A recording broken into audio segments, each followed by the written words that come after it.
দ্বিতীয়বারের মতো আবারও প্রকাশ্য ডিবেটের আমন্ত্রণ জানালেন বাংলাদেশ জামাতে ইসলামীর আমির ডাক্তার শফিকুর রহমান।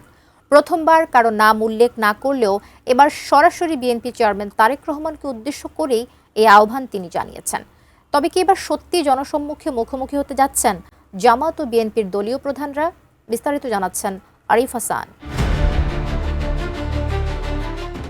গত ২ ফেব্রুয়ারি রাতে বাংলাদেশ জামায়াত ইসলামীর আমির ডাক্তার শফিকুর রহমান ত্রয়োদশ জাতীয় সংসদ নির্বাচনের আগে প্রতিপক্ষ দলগুলোর সঙ্গে ডিবেটের ইচ্ছা প্রকাশ করেন। ফেসবুক পেজের পোস্টে তিনি লিখেছেন, আমি আমার প্রতিপক্ষদের স্বাগত জানাই। চলুন আমরা একটি মতাদর্শের লড়াই করি, দেখার জন্য কে দেশের মানুষের সেবা ভালোভাবে করতে পারে। চলুন নীতি নিয়ে বিতর্ক করি, জনগণকে শুনি এবং মানুষের জন্য সেরা নীতি তৈরি করি। তিনি আরও উল্লেখ করেন, জামায়াত ইসলামী দৈনন্দিন সংলাপের মাধ্যমে আলোচনা ও শ্রবণের আলাদা একটি পথ দেখাচ্ছে। আগে জনগণ সহিংসতাকে প্রত্যাখ্যান করেছিল, এখনও প্রত্যাখ্যান করছে এবং ভবিষ্যতেও প্রত্যাখ্যান করবে। এভাবেই বাংলাদেশ এগিয়ে যাচ্ছে। অর্থাৎ এই পোস্টের মাধ্যমে দেশের বৃহৎ রাজনৈতিক দলের প্রধান তারেক রহমানের সাথে জনসম্মুখে ডিবেট করার ইচ্ছা প্রকাশ করেন। তবে বিএনপির পক্ষ থেকে কোনো প্রতিক্রিয়া জানানো হয়নি। এদিকে আবারও একই ইচ্ছা ব্যক্ত করেন জামায়াত ইসলামীর আমির ডাক্তার শফিকুর রহমান।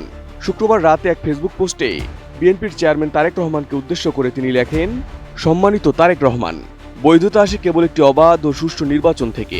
ন্যায্যতা ও জনআস্থা না থাকলে কোনো ফলাফলই জনগণের আস্থা অর্জন করতে পারে না।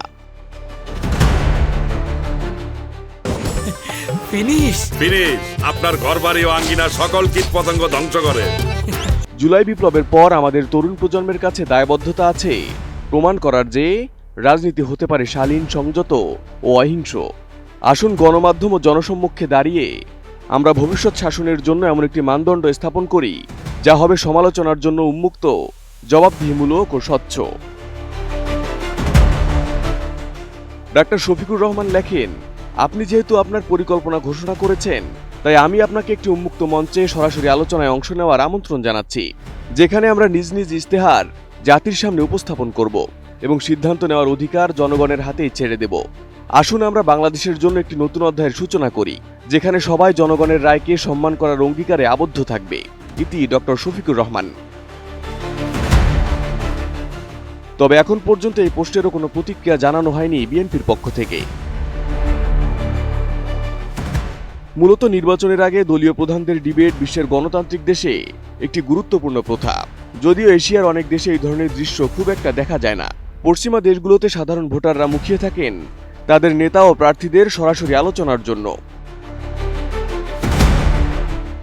ডিবেট মূলত ভোটারদের জন্য প্রার্থী বা দলের নীতি ও ভাবনা সরাসরি জানার সুযোগ দেয় এবং স্বচ্ছতা ও জবাবদিহি বাড়ায়। বিশেষ করে মধ্যবর্তী বা আনডিসাইডেড ভোটাররা ডিবেটের পারফরমেন্স দেখে তাদের ভোটের সিদ্ধান্ত নিতে পারেন। জামায়াতের আমিরের দ্বিতীয়বারের মতো এমন আমন্ত্রণ বিএনপি গ্রহণ করলে এটি বাংলাদেশের রাজনীতিতে একটি নতুন ইতিহাস সৃষ্টি করতে পারে। Arif Hasan, ATN news.